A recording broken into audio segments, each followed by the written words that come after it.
15h-16h, Cyrielle Sarah Cohen, du lundi au jeudi. Bonjour à toutes et à tous et bienvenue sur Radio J. Ravie de vous retrouver pour une heure d'émission ensemble avec mon invitée, productrice, autrice, compositrice et interprète, révélée par son rôle de Fleur de Lys dans la comédie musicale Notre-Dame de Paris, artiste aux 9 albums et dirons-nous peut-être danseuse désormais depuis son ascension dans Danse avec les stars. Elle était venue nous voir il y a quelques temps pour sa tournée des chansons, des souvenirs et des amis.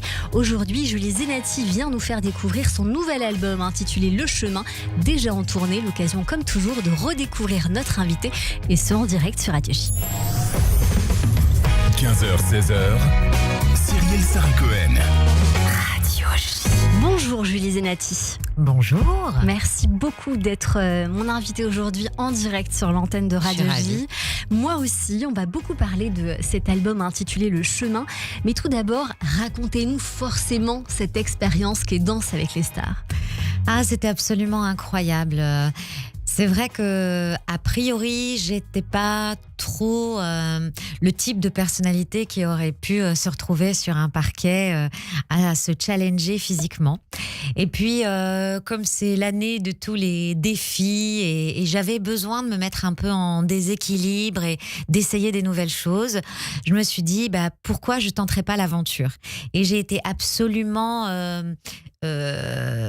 conquise par la qualité humaine de l'émission, de ce dépassement de soi que j'imaginais impossible face à des caméras. Je me disais que tout ça était sûrement écrit, etc. Et en fait, à un moment, on ne vit qu'une aventure humaine. Et ça, c'était absolument incroyable. Et ça a été un vrai chemin, en fait, cette émission vers moi et vers la femme que je suis, quoi. C'est exactement ce que j'allais vous demander. Est-ce que cette émission vous a changé ? Parce qu'on dit souvent qu'il y a un avant-Dals et un après. Oui, je pense que oui. Je pense que ça a rallumé certaines bougies un peu éteintes, que ça a rallumé une envie et puis aussi une forme de légèreté, probablement que la vie nous retire en grandissant, en vieillissant, et puis la responsabilité d'être maman, d'être aussi chef d'entreprise, enfin voilà, et d'avoir commencé ce métier aussi très très jeune, fait qu'on se borde et on s'arme très très fort, mais oui, je crois que ça a bougé beaucoup de choses chez moi. Julie Zenati, on entend dans votre voix beaucoup de changements.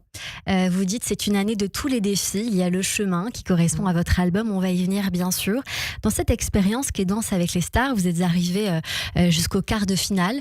On vous rêvait tous arriver jusqu'à la fin, bien évidemment.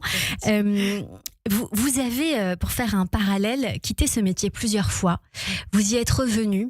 Est-ce que quelque part, vous êtes quelqu'un qui a besoin de prendre le temps de faire les choses, de se reconnecter à soi, comme sans doute cette expérience vous l'a offert aussi, parce que c'est un moment pour soi, avec soi? Complètement, c'est tout à fait ça. Je pense que dans la vie, on a besoin, pour pouvoir évoluer, pour pouvoir comprendre, on a besoin de temps pour soi. Et comme on dit, il y a un temps pour tout. Et j'avais besoin de ce moment pour moi, pour redevenir aussi une femme, une maman de 2 grands enfants, puisque ce ne sont plus des bébés. Et aussi de ne plus être la jeune première, parce que je crois qu'en fait, j'ai toujours été la jeune première. Et j'avais besoin de trouver une forme de sens aussi à tout ce que j'avais accompli jusque-là depuis 25 ans, parce que ça fait 25 ans que je fais ce métier quand même. Si on pouvait donner 3 mots pour vous décrire, vous diriez lesquels, Julie Zenati? Waouh, c'est dur. Je pense que je suis assez empathique, probablement à mon détriment parfois. Je suis impulsive. Et je crois que je suis quelqu'un de gentil. C'est bizarre à dire, mais je crois que je suis plutôt quelqu'un de gentil. On va voir si ça colle avec vous aujourd'hui dans cette émission. On ne refera certainement pas la même émission que la dernière fois, mais on va quand même raviver quelques petits souvenirs. Julie Zenati, vous êtes née un 5 février dans les années 80 à Paris. Vous êtes issue d'une famille d'origine italienne et juive aussi d'Algérie de votre père. Quel genre d'enfance, pour globaliser le trait, vous diriez que vous avez eu et dans quel cadre vous avez grandi ? Une famille assez simple, où la famille justement est assez importante, même si on n'est pas beaucoup, où la tradition et les coutumes ont toujours fait partie de mon éducation. Moi, je suis une seconde, donc je suis celle qui dérange pas trop, qui prend pas trop de place et qui suit les pas de la grande. Et j'ai trouvé, on va dire, mon moyen d'expression au travers de la musique que je partage avec mon père depuis que je suis toute petite.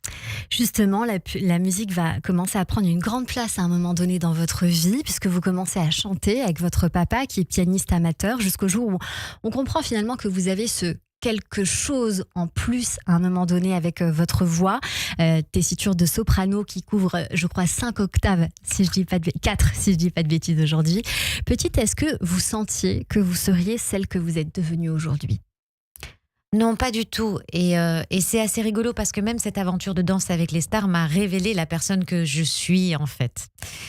Euh, je ne pensais pas avoir qu'on puisse m'accorder autant de lumière. Je n'ai jamais envisagé ça, je n'ai jamais imaginé ça et je crois même que je m'en suis pas forcément rendu compte.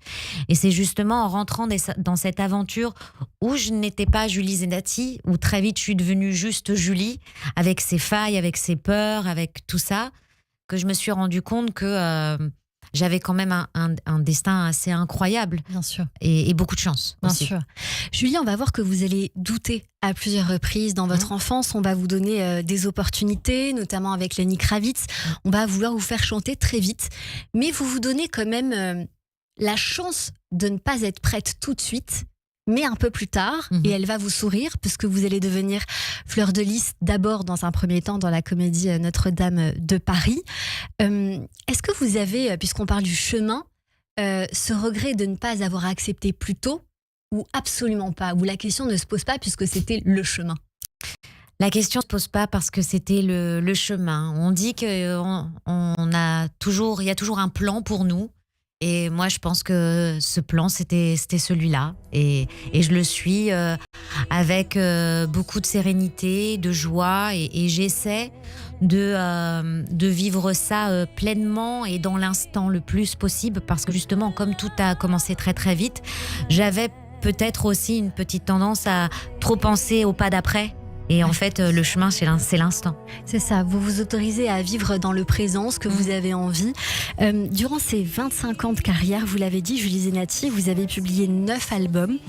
Votre dernier, Le Chemin, vient de sortir.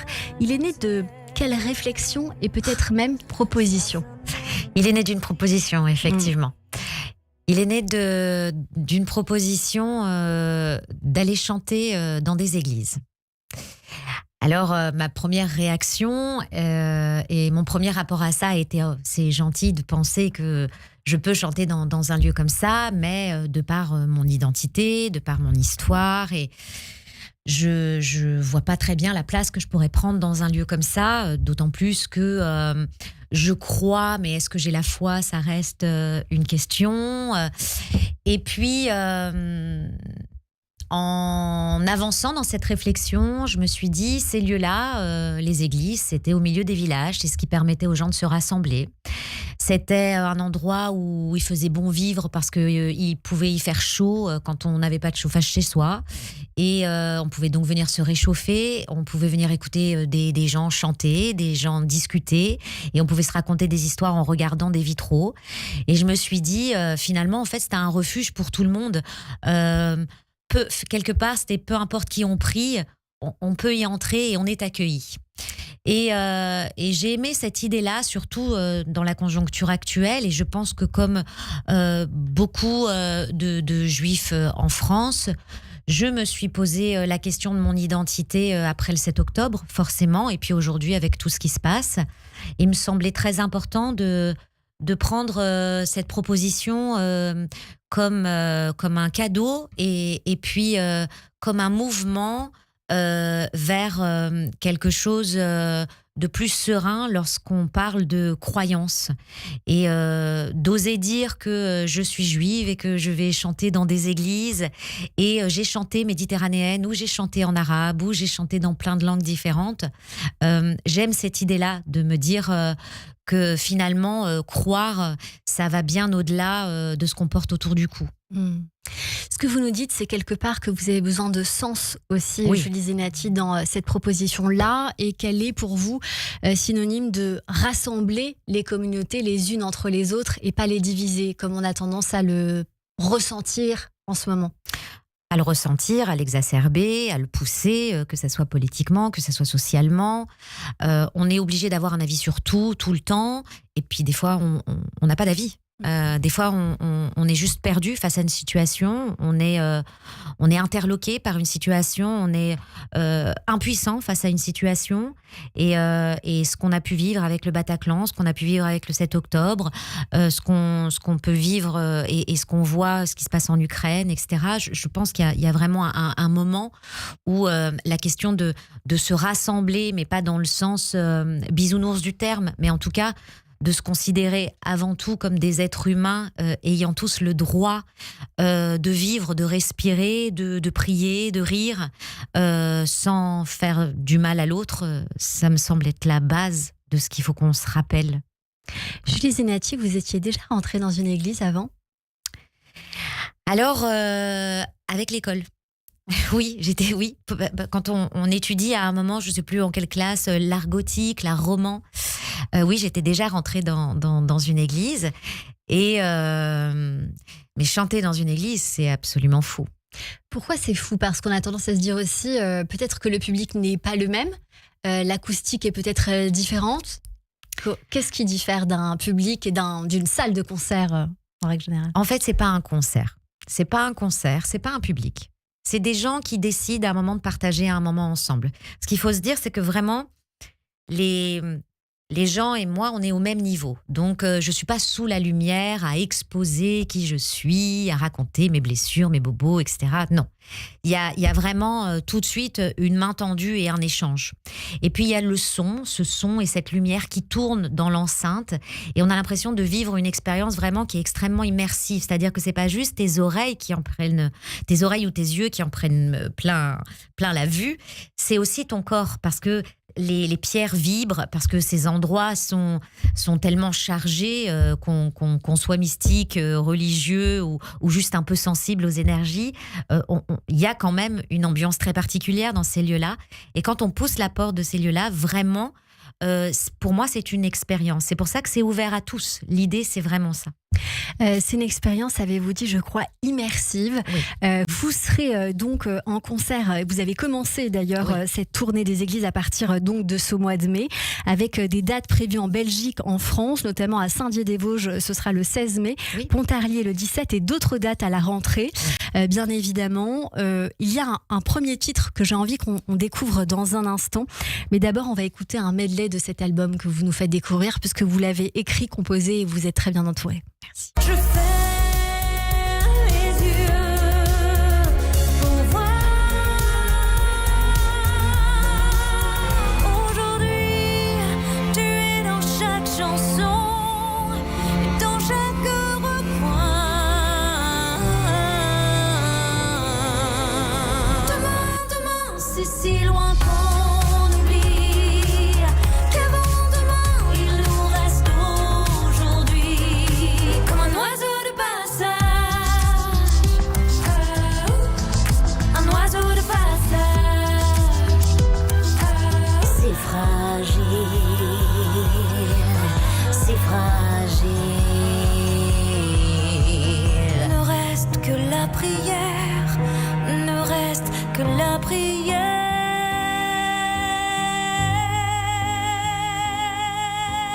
Mais donne-toi du temps pour être et pour grandir. Il faut du temps pour s'oublier, du temps pour revenir.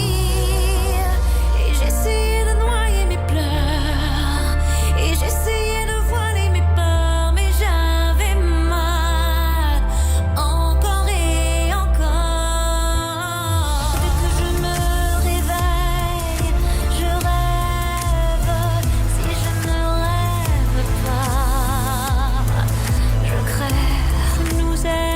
tellement pour en devenir vieux. Je nous aime divinement. Regarde dans mes yeux, vertical est le temps. Je t'offre des mots pieux, malgré les accidents. On sera toujours deux. Et le ciel s'annonça dans un battement d'ailes. Les temps, les tics, les sauterelles, apocalypse. Julie Zenati, on vient d'écouter un medley de cet album que j'ai beaucoup aimé, qui s'intitule Le Chemin. Vous parlez de l'identité, du rapport à l'autre, de l'amour absolu, la fidélité, la maternité, la transmission, la persévérance et aussi la peur de mourir dans cet album-là. Comment et avec qui l'avez-vous travaillé ? J'ai, dans un premier temps, travaillé assez seule. C'est-à-dire que j'ai eu besoin de beaucoup lire. J'ai eu besoin de répondre à des questions, de me poser des questions aussi. Et puis ensuite, j'ai contacté mes proches. Da Silva, avec qui j'avais déjà beaucoup travaillé. Icar, c'est un esprit extrêmement vif que j'aime particulièrement et qui a une grande bienveillance, une grande ouverture d'esprit. J'ai travaillé aussi avec Jacinthe, avec qui on a fait un duo qui s'appelle Les Oiseaux de Passage, ou encore Camille Berthollet, dont je suis absolument fan parce que je trouve qu'elle est l'exemple même de l'audace, de la féminité. C'est une aventurière du violoncelle et qui fait des ponts avec des gens, qui est dans le partage, qui est dans l'expression totale de ce qu'elle est et de son art. Et du coup, on a pu travailler ensemble sur Reste la prière. Est-ce qu'on vous a donné la possibilité d'écrire totalement ce que vous vouliez, ou il y avait quand même un mot d'ordre pour parler à un public qui se trouve dans des églises sur un album que vous avez totalement travaillé seul au départ ? Écoutez, je pense qu'il y avait probablement des sujets à ne pas évoquer, probablement. Mais j'ai décidé que j'allais écrire ce que j'avais besoin d'écrire et surtout la façon dont je voulais prendre place dans ces lieux-là. Donc l'idée était de se dire, voilà, je vais essayer d'être le plus proche de ma vérité et à partir de là, soit ils reçoivent pas, dans le sens où l'idée n'est pas de mettre un costume qui n'est pas le mien et plutôt de faire un pont. Donc je me raconte et voilà. Et je crois que tout le monde y a trouvé son langage et personne ne s'est senti offensé, que ça soit d'un côté comme d'un autre. Il y a 2 titres qui ont retenu principalement mon attention, je me permets. Le premier, c'est celui que nous sommes en train d'écouter, qui s'intitule Demain. Je voulais savoir s'il était spécial pour vous ou pas, parce que vous dites demain c'est hier et surtout maintenant, et c'est peut-être le pont avec le démarrage de cette émission. Et il y a cette phrase merveilleuse, vous dites pour vivre d'instinct, il faut vivre d'instant. Oui, c'est la première chanson qu'on a écrite avec Oden. C'est la première, on était au piano tous les deux, je lui raconte ce projet, je lui dis que je vais chanter peut-être dans des églises, mais que c'est difficile pour moi, je sais pas comment me positionner là-dessus, je sais même pas comment mes parents pourraient prendre ça. Et puis en fait, c'est comme ça qu'est né, il faut vivre d'instinct. Et il faut... L'instinct, c'est en même temps ce qui nous protège, c'est en même temps ce qui nous permet d'être surpris, c'est notre boussole, l'instinct. Et je crois que c'est probablement le meilleur ami qu'on peut avoir quand on l'écoute, parce qu'il nous emmène toujours dans des endroits qui sont des endroits où les choses peuvent rester toujours en mouvement. Et moi, je crois beaucoup au fait que la vie est avant tout une grande danse et un mouvement qu'il faut continuer de nourrir. Vous diriez que l'instinct vous a sauvé, vous, Julie Zenati ? Oui, à plusieurs reprises dans ma vie. Oui, bien sûr. Oui. Il y a une autre chanson qui s'intitule Païenne. C'est le premier titre de l'album, très beau. Je me sens païenne dans une église. Il a l'honnêteté de dire que vous cherchez une lueur dans le noir. J'imagine que incarner, parce que je pense que c'est une chanson très incarnée, ce titre dans un lieu sacré doit être encore plus fort à interpréter. Oui, c'est extrêmement fort et en même temps, j'ai l'impression que c'est le moment, quand je le chante, où les gens se lâchent prise. C'est-à-dire qu'ils n'ont plus le sentiment d'avoir aucune responsabilité par rapport au lieu, ils sont prêts à recevoir. Et donc pour moi, c'est très important qu'elle arrive assez vite, d'ailleurs, dans le spectacle, parce que c'est une façon de dire... Moi, j'ai été invitée ici, je vous y invite. On n'a peut-être pas les codes, on n'a peut-être pas les règles, mais en fait, ce qu'on sait, c'est que cet endroit-là, ça va être notre refuge, le temps de 2 heures, et prenons ce temps-là pour nous. C'est une chanson qui personnellement me met les frissons quand je l'entends, et c'est vrai qu'en vous entendant parler, je me dis que dans les églises, il n'y a pas forcément que des fidèles. Il y a des gens qui viennent de temps en temps pour allumer, qui passent. C'est aussi le cas dans les synagogues. On vient pour un moment, on vient pour prier, on vient pas forcément tous les jours, et c'est ce qui fait que c'est beau aussi ces lieux de prière, puisqu'on est invité à y aller quand on veut aussi, et pas quand on doit. Et puis, on n'est pas obligé de se recueillir, on peut juste être accueilli. Et c'est ça qui est beau. Dans nos vies aujourd'hui, il y a pas d'autres endroits qui peuvent être des endroits où on peut se recueillir, mais on peut aussi décider de juste être accueilli. Et voilà, que ça soit effectivement les synagogues ou les églises, et puis d'autres temples religieux. Je crois qu'il y a quand même un point commun qui est cet endroit où on est là pour être apaisé. Julie Zenati, vous allez chanter notre chanson « Mon Dieu » d'Edith Piaf, qui est une chanson, je crois, très importante pour vous, puisque c'est une chanson d'enfance. J'imagine, et c'est vraiment une question comme ça, que vous aimeriez peut-être chanter à Notre-Dame de Paris. Ce serait peut-être une façon de boucler une boucle. Ça serait absolument incroyable, parce que effectivement, ma vie a commencé sur le parvis de Notre-Dame de Paris avec Fleur de Lys. Et oui, je trouverais ça absolument fou et incroyable, mais j'adorerais partager ça avec mes 6 autres compères de Notre-Dame, parce que c'est notre histoire à tous les 7. C'est très joli en tout cas, merci beaucoup. Julie Zenati, on continue de découvrir ce medley. On revient dans un instant sur l'antenne de Radio J avec la chronique théâtre, le billet du jour d'Anouchka Monceau à ne pas manquer, et puis le portrait de notre invité. Mais tout de suite, c'est le rappel des titres sur Radio J.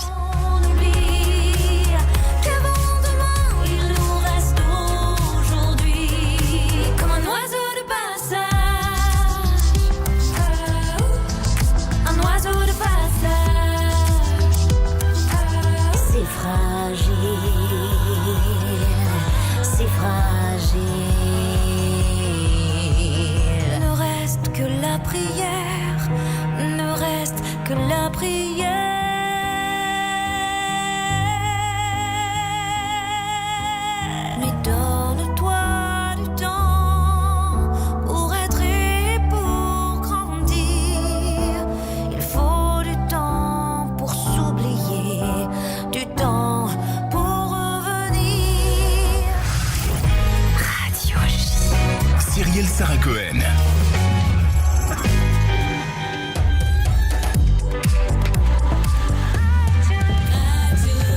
15h30 sur Radio J, bonjour et bienvenue. Tout de suite, le rappel des titres avec Ethanine Belaïch.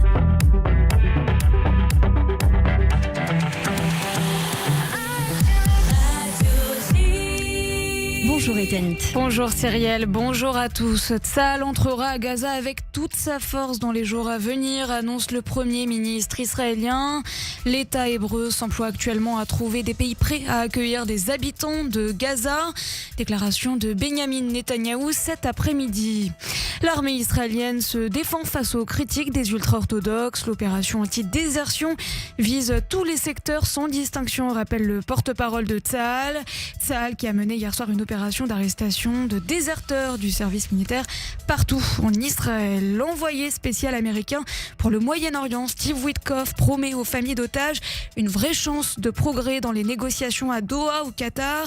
Propos tenus dans le cadre d'une rencontre de presque 2 heures avec des proches de captifs sportifs en début d'après-midi.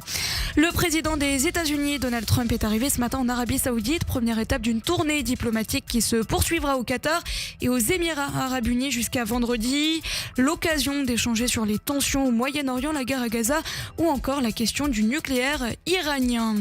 En France, Gérard Depardieu a été condamné à 18 mois de prison avec sursis pour agression sexuelle envers 2 femmes sur le tournage du film Les Volets Verts en 2021. L'acteur, qui écope également d'amende et d'une peine complémentaire de privation de ses droits d'éligibilité de 2 ans, va faire appel. Enfin, la cérémonie d'ouverture du Festival de Cannes, c'est ce soir. Elle sera présidée par l'acteur Laurent Lafitte et le jury par l'actrice française Juliette Binoche. Un événement à suivre ce soir à partir de 19h sur France 2. Et merci beaucoup Ethanit Belaïch. On vous retrouve à 16h pour le journal complet. Une très courte pause et on poursuit notre émission avec Julie Zenati et mes chroniqueurs sur Radio J. Radio J. Bonjour, Le 6-9, Ilana Ferradian. retrouvez-moi tous les matins avec mes chroniqueurs et mes invités. De 6h à 9h, au menu, politique en Israël, politique en France, mais aussi culture, société, santé, judaïsme, histoire. C'est tous les matins, de 6h à 9h sur Radio J. Bonjour, c'est Ilana Ferradian. Vous connaissez ma voix depuis une dizaine d'années maintenant, mais pas forcément mon histoire. Cette histoire, j'ai décidé de vous la raconter sans filtre, à travers mon livre « 7 ans à t'attendre, journal de bord d'une PMA ». Je m'y livre sans tabou sur mon infertilité, à travers les nombreux suives que j'ai dû endurer pour avoir ma fille. Parce que c'est un sujet qui touche énormément de femmes et de couples dans la communauté. J'espère vous donner de la force et de l'espoir. 7 ans à t'attendre, journal de bord d'une PMA, en librairie le 16 mai prochain, aux éditions David Redlin. Jacques Fredge, directeur du mémorial de la Shoah. 80 ans après la libération du camp d'Auschwitz-Birkenau, nous sommes confrontés à une vague sans précédent d'antisémitisme, de désinformation et de tentatives d'instrumentalisation de l'histoire de la Shoah. Pour développer ces actions pédagogiques et transmettre à toujours plus de jeunes des connaissances historiques sur la Shoah, pour déconstruire les préjugés, pour redonner un sens aux mots contre la haine en ligne, pour former les enseignants, le mémorial a besoin de votre soutien. 75% de votre don est déductible de votre IFI. Faites un don. Mémorialdelashoah.org. Merci. Vous rêvez d'Alia? Le moment est venu de passer à l'action. Dimanche 18 mai, ne manquez pas le salon de l'Alia. Informations, rencontres, conseils personnalisés, tout pour construire votre avenir en Israël. Inscrivez-vous vite sur le site de l'Agence Juive et préparez votre projet en toute sérénité. agencejuive.org. Adresse communiquée après inscription. Le salon de l'Alia, le 18 mai. Israël vous attend. Radio J. Radio J. 15h-16h, Cyrielle Sarah Cohen, du lundi au jeudi. De retour sur l'antenne de Radio J. Merci de passer votre après-midi avec nous jusqu'à 16h avec mon invité, j'ai envie de rire, c'est catastrophique, Julie Zenati, pour son nouvel album intitulé Le Chemin en tournée. Oui, c'est joyeux, tout de c'est suite. vrai. Mais oui, on va vous emmener au théâtre avec Hélène Kudner. Au théâtre. Bonjour Hélène. Bonjour Cyrielle, bonjour Julie Zenati, je suis ravie d'être à vos côtés aujourd'hui. Bonjour à toutes et à tous. Alors, chère Julie Zenati, pour vous qui retrouvez avec votre nouvel album Le Chemin, un véritable parcours de vie, une connexion profonde avec le vivant et sa force spirituelle, j'ai envie d'offrir une chronique sur un spectacle qui m'a totalement bouleversée, qui est aussi un chemin de vie. Il s'agit de Prière au vivant de Charlotte Delbo, un spectacle seul en scène interprété par Marie Toreton à la Scala de Paris. Je vous lis quelques lignes qui constituent le recueil Prière aux vivants pour leur pardonner d'être vivants que Charlotte Delbo a écrit de retour de sa déportation. Je vous en supplie, faites quelque chose, apprenez un pas, une danse, quelque chose qui vous justifie, qui vous donne le droit d'être habillé de votre peau, de votre poil. Apprenez à marcher, à rire, parce que ce serait trop bête à la fin que tant soit mort et que vous viviez sans rien faire de votre vie. Charlotte Delbo, elle était née en 1913 de parents immigrés italiens. Avant la Seconde Guerre mondiale, elle est membre de Genève communiste et elle devient secrétaire de Louis Jouvet. Elle entre ensuite dans la résistance avec son mari Georges Dudac et elle est arrêtée le 2 mars 1942 par des brigades spéciales de la police française qui l'envoient à la prison de la Santé où elle reverra pour la dernière fois son mari fusillé au Mont Valérien. Et en janvier 1943, comme d'autres, elle est déportée à Auschwitz dans un convoi composé uniquement de femmes, puis à Ravensbrück, où elle restera jusqu'en 1945. Sur les 230 déportées, seules 49 d'entre elles reviennent, après 27 mois de captivité. Sur son bras est tatoué le chiffre 31 661.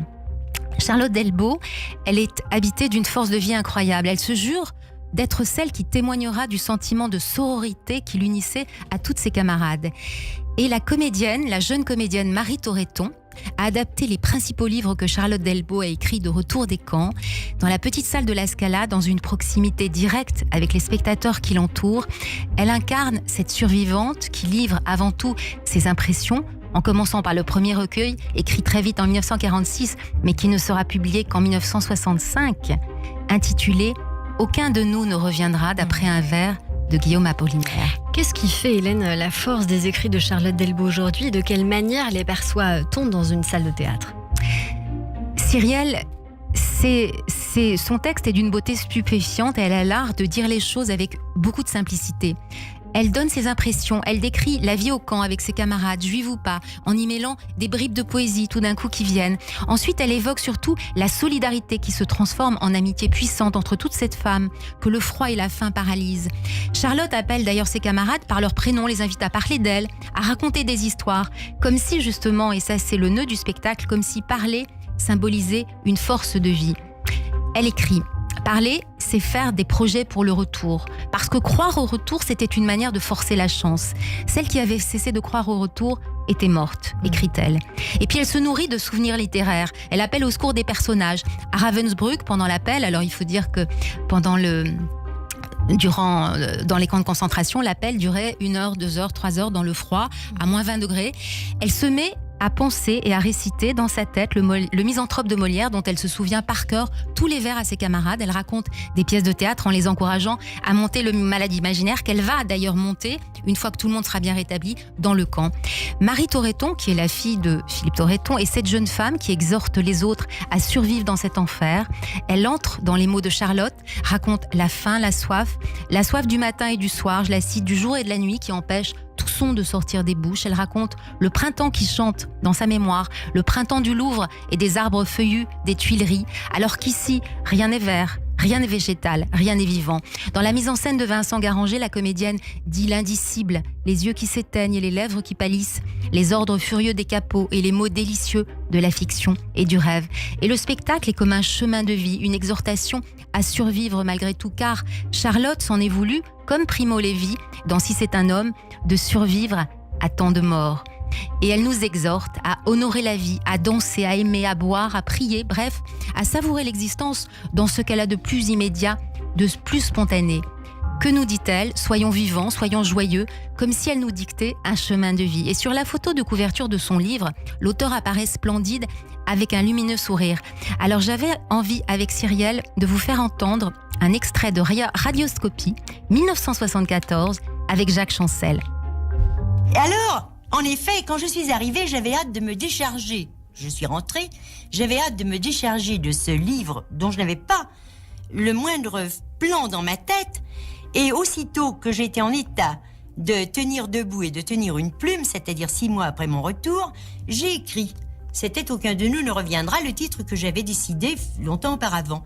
Et je l'ai écrit d'une espèce de traite, dans une espèce d'état second, qui est celui d'ailleurs dans lequel j'écris généralement. Et sans faire de plan, sans savoir ce que j'allais dire, je suis arrivée au bout de ce livre en très peu de temps, et tel qu'il était, il m'a paru qu'il était bon. Alors je l'ai mis au net, mis au propre, tapé et rangé. Je l'ai emporté dans tous mes voyages, j'ai beaucoup voyagé dans l'intervalle, et en effet, 20 ans après, je l'ai proposé à un éditeur. Mais pour vous, c'était les paroles de vie des camps de la mort. C'était ce qui vous faisait surmonter tout le reste. Parler. Oui, parler était dialoguer. Important. Parler est important parce que c'est vraiment la preuve que vous existez. C'est merveilleux. Merci beaucoup pour ce beau cadeau, Hélène Kuttner. Prière aux vivants avec Marie Toreton. C'est à la Scala jusqu'au 24 juin. Ça nous a donné envie d'y aller. Ça vous a ému, je crois, Julie. Ouais, je trouve ça absolument fou, cette force de vie. Et de se dire que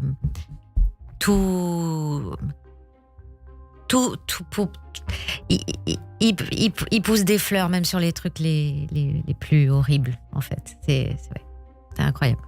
Merci beaucoup, Hélène Kuttner. Tout de suite, c'est le billet du jour avec Anouchka Manso. Le billet du jour. Bonjour Anouchka.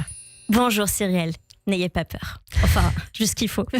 Bonjour Cyrielle, bonjour Julie Zenati. Je suis très heureuse d'être devant une star. La preuve, vous avez fait Danse avec les stars. Ah ouais, sinon ça s'appellerait Danse avec les bouseux, présenté par Karine Le Marchand. Et oui, pour participer à Danse avec les stars, il faut être soit une star, soit danseur professionnel. Moi, j'ai toujours rêvé de faire cette émission, mais je ne suis pas une star et je ne sais pas danser. Quand je danse, on dirait que je fais une prière et en yaourt. Normal, je suis ashkénaze. Après, on peut toujours rêver. Il y a Sébastien Delogu qui est passé de chauffeur de taxi à député LFI. Au moins, niveau conversation, il n'est pas dépaysé. Je ne sais pas qui est Pétain, quoi. J'ai entendu parler de lui, mais je sais qu'apparemment c'est un raciste, quoi. Voilà, et une phrase qui passe aussi bien dans un VTC qu'à l'Assemblée. Bon là, il se trouve qu'il était interviewé par Jean-Jacques Bourdin à Sud Radio. Alors parler de racisme à Sud Radio, c'est comme parler de féminisme avec un rugbyman. On sait que ça va mal finir. Bah ouais, il y a des choses qui partent d'une bonne intention mais qui sont perdues d'avance. Comme demander à Poutine le cessez-le-feu. Poutine, c'est le seul gars, tu l'invites chez toi, tu prépares l'apéro et il t'annexe ton salon. Et ta femme. Et il repart avec la Moldavie.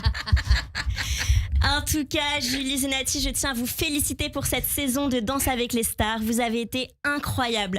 Vous avez tenu 9 semaines, ce qui est plus qu'un pot d'harissa ouvert et que l'OM en Ligue des Champions. Oh, c'est vilain. Vous étiez à ça de la demi-finale. Ma mère, elle était outrée. Elle a dit que le jury était antisémite. Je lui ai dit, mais enfin maman, ils sont pas forcément au courant que Julie Zenati est juive.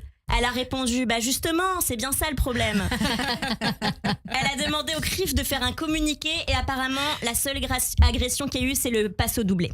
Voilà. Vous avez dansé sur Show Me How You Burlesque de Christina Aguilera. Enfin, pardon, mais c'était perdu d'avance, quoi. Rien que dans le titre. Montre-moi à quel point tu es burlesque. On dirait le titre d'un film pour adultes des années 80, traduit en québécois. En plus, vous n'avez pas été franchement soutenu par la communauté. Parce qu'il faut savoir que les juifs, quand ils votent, c'est soit pour les municipales, soit pour envoyer quelqu'un à la yeshiva. Voilà. Oui, non, mais c'était vendredi. En plus. C'est ce que j'ai dit. Moi, je suis défavorisée. Bah, ma mère avait raison. C'est beau. Ma mère avait raison, TF1 est antisémite. Wow. Il y a quelques Non, je retire tout de suite. Pardon à la direction de Radio J. Alors, il y a quelques personnes... de TF1, je vous embrasse. Il y a quelques personnalités qui ont tenu à vous laisser un message de soutien. Voilà, comme le nouveau pape Léon, voilà, qui a dit Rosa, Rosa, Rosam, Rosae, Rosae, Rosa. Voilà. Voilà, en fait, il s'appelle en vérité Robert Francis Prévost. Les wokistes l'ont pris pour l'un des leurs. Ils lui ont demandé ses pronoms. Zelensky, lui, a tweeté « Ce n'est pas une élimination, c'est une occupation du parquet. » Je retire ce que j'ai dit. Voilà, un point commun avec Zelensky et moi. Mélenchon aussi a souhaité s'exprimer. Il a dit « C'est un complot, une manipulation des juges, une injustice historique. » Alors, il y a Jakubowicz qui a comparé Mélenchon au nazi Goebbels. Alors, vous savez ce qui relie Goebbels et Chris Marquez ? Eh ben, c'est la chorégraphie de groupe. Voilà, moi, je suis sûre que Goebbels aurait fait fureur à Danse avec les stars. Enfin, il y a BHL qui a écrit un livre qui s'appelle L'obstracisation d'une voix séfarade au sein d'un ballet audiovisuel républicain. On n'a rien compris, mais comme il avait la chemise blanche grande ouverte, on a dit « Oui, Bernard ». Ardisson a ajouté « C'est aussi désolant de ce qu'il se passe à Gaza ». Ah non, pardon, je me suis trompée, ça c'est Delphine Orviller. Et on termine avec Nicolas Bedos qui a dit « Laisse-moi devenir l'ombre de ton ombre, l'ombre de ta main, l'ombre de ton chien ». Alors sachez, chers auditeurs, chères auditrices, ce n'est pas une agression sexuelle, juste Nicolas Bedos qui parle de lui-même. Voilà, chère Julie Zenati, pour vos mots d'admirateur. En tout cas, on est bien content de vous avoir vu danser dans ce tourbillon d'actualité qui fait parfois tourner la tête. Heureux sont ceux qui n'en ont pas. Merci et à la semaine prochaine. Merci. Et on s'excuse auprès de tous les gens qu'on a bien sûr aimé, Chris Marquez notamment. Évidemment, que j'embrasse très fort, très très fort, que j'adore. Je vous avais prévenu, elle est folle. Non, elle est forte. Elle est forte. Ah, ça c'est bon, on va le garder. Merci beaucoup Anouchka Monceau, bien sûr. À la semaine prochaine sur Radio J. L'introspection. Retour à l'émotion, Julie Zenati, avec Oscar Wilde qui a dit « Parfois nous pouvons passer des années sans vivre du tout et tout à coup notre vie entière est concentrée dans un seul instant ».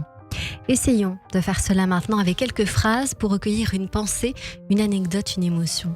La première qui est celle-ci. Pensez-vous que nous avons tort d'avoir raison trop tôt ? Oui, je pense que il est absolument essentiel d'avoir le droit de pouvoir se tromper et de pouvoir recommencer si on veut recommencer. Le savoir, c'est le pouvoir. Non, le savoir, c'est la liberté. Fais de ta vie un rêve et d'un rêve une réalité. Fais de ta vie une réalité. La vie sans musique est tout simplement une erreur, une fatigue, un exil. Une vie sans musique, c'est une vie sans souvenir. Celui qui accepte le mal sans lutter contre lui, coopère avec lui. Que pensez-vous de cette phrase ? Très dure en ce moment, cette phrase. Oui, je suis d'accord. Une dernière. À la fin, nous nous souviendrons non pas des mots de nos ennemis, mais des silences de nos amis.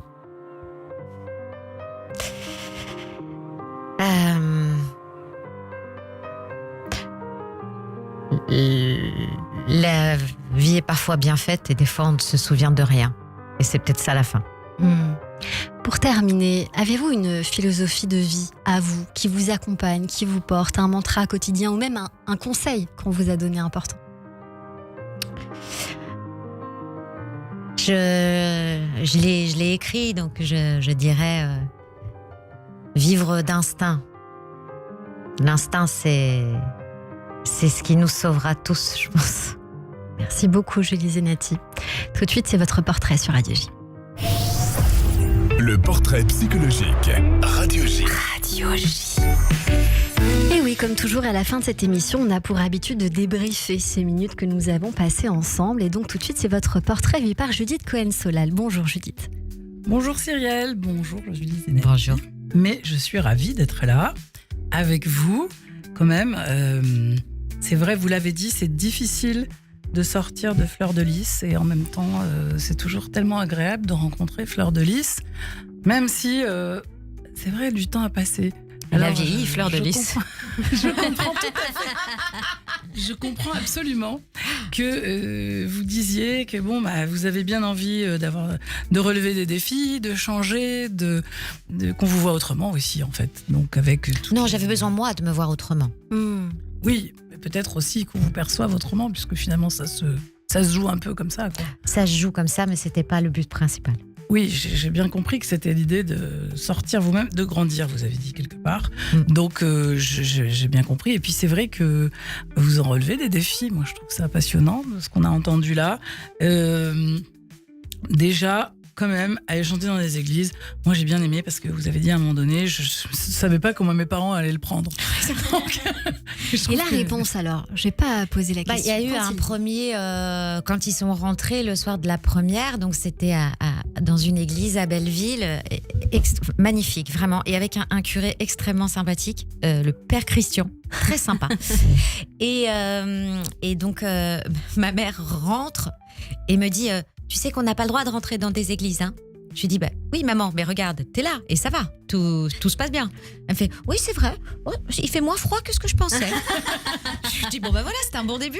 Et mon père était extrêmement fier parce qu'il m'a dit, ta voix a trouvé sa place dans cet endroit. Elle occupe chaque interstice de pierre, chaque centimètre carré de ce lieu, et il a trouvé ça assez beau. C'est très beau. Mais oui, j'ai l'impression que vous avez fait chanter les églises, vous avez amené un souffle particulier, et ça se confirme avec ce que vous dites de votre maman, qui disait que elle avait peur d'avoir froid. Alors, c'est vrai qu'on a une sensation comme ça, mais parce que aussi les églises, souvent il y a des tombes dans les églises, donc il y a aussi, des gens qui sont enterrés dans les églises, des cryptes et tout ça.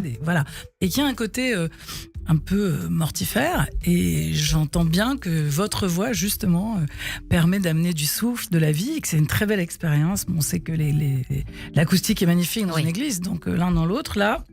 Je pense, moi, que vous avez bien fait. Surtout si finalement vous avez convaincu vos parents. C'est le plus important. Parce que c'est quand même ça le plus important. Hein. C'est vrai. Parce que là, oui. ça rigole toute pas. une vie. Et oui, voilà, c'est ça. Donc, entre-temps, vous avez dansé, vous redansez, vous faites Danser avec les stars. Moi, je trouve que c'est formidable parce que c'est vrai que finalement, dit comme ça, on s'aperçoit de tout ce que vous avez fait. Parce que c'est vrai que sinon, on sait que vous êtes une star, que vous êtes une grande chanteuse. Mais, bah oui, c'est vrai. De relever des défis, pas tout le monde, en se disant à la fois, en osant dire, parce que vous avez dit, j'ose dire que je suis juive et que je vais chanter dans une église. Bah, c'est vrai que ça met les deux à la fois. Et bah, c'est pas si mal. Et surtout dans ces temps-ci, comme vous l'avez dit, après le 7 octobre. Et puis, là, cette idée, tout ce que vous avez dit concernant le fait de rassembler, moi je trouve ça formidable. Mais ça rejoint aussi la manière dont vous avez mis à l'honneur ceux qui travaillent avec vous. Donc en mettant en avant le fait que c'est un travail aussi commun, ce que vous faites, ce que vous chantez, comment vous composez. Donc ça, c'est formidable. Bon, vous aviez dit qu'un des dans des 3 mots qui vous caractérisaient, c'était gentil. Alors, moi, j'ai trouvé que ça se confirmait et que vous aviez de l'empathie. Ça se confirme aussi. Et je veux bien imaginer, comme vous l'avez dit, que c'est parfois à votre détriment, parce que bon, on sait bien que quand on n'a pas des crocs ou des épines, ça peut parfois nous manquer. Bon, votre idée de l'instinct, elle est marrante parce que moi, je voyais pas ça comme ça. Évidemment, quand on est psychanalyste, l'instinct, c'est pas toujours le meilleur conseiller, n'est-ce pas ? D'ailleurs, pas seulement quand on est juif aussi, finalement. Oui, c'est vrai. N'est-ce pas ? Voilà. Peut-être parce que vous êtes psychanalyste. Et je pense que là, le combo fait que vraiment, il n'y a pas d'option sur l'instinct. Ça. Et là, du coup, je me dis, mais est-ce qu'il y a un autre mot pour dire ça ? Parce qu'à la fois, ce que vous dites, c'est fort. Donc j'entends qu'il faut écouter une petite voix intérieure qui vous emmène à faire des choses et des choses inattendues et qui vous dit vas-y, faut y aller, faut oser. Et je comprends que ça peut être la ça. foi pour d'autres. Hein. Bah voilà, par exemple. Mais c'est vrai, ça tient. Eh ben voilà, on a trouvé Judith. Ben oui, c'est ça. Donc je trouve que vous êtes finalement à la fois une fleur de lys éternelle, mais un jardin tout entier parce que vous avez la capacité de nous amener beaucoup de couleurs, d'odeurs différentes et c'est beau. Donc moi je vous souhaite une longue route encore et de nous étonner et de relever encore des défis parce que c'est bon pour nous. Ah, merci beaucoup, c'est très gentil. Merci beaucoup Judith Cohen-Solal, notre psychanalyste. Nous l'avons compris que l'on retrouve tous les mardis sur Radio J. Radio J. Cyrielle Sarah Cohen. Merci beaucoup Julie Zenati, vous êtes venue nous voir pour votre nouvel album intitulé Le Chemin qui sera en tournée dans les églises, nous l'avons compris. Vous avez choisi de diffuser Si j'avoue, pourquoi ? Cette étoile à mon cou, la cachée d'un sourire. Si j'avoue, j'ai préféré me taire. Maquiller mes aïeux, rendre ma peau plus claire. J'avoue et je l'avoue, j'ai maudit ton ombre. Hurler avec les loups, oublier les colombes. J'avoue et je l'avoue, avant de voir le jour. Pour esquiver les fous, j'ai renié ton amour. Aujourd'hui, tu es dans chaque chanson.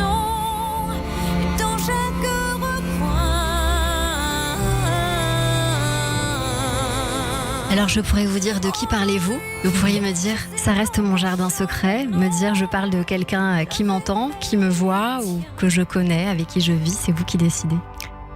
Quelqu'un qui me rassure. Merci beaucoup d'avoir été avec nous aujourd'hui. Julie Zenati, chacun fera sa réponse. Moi, j'ai une petite idée.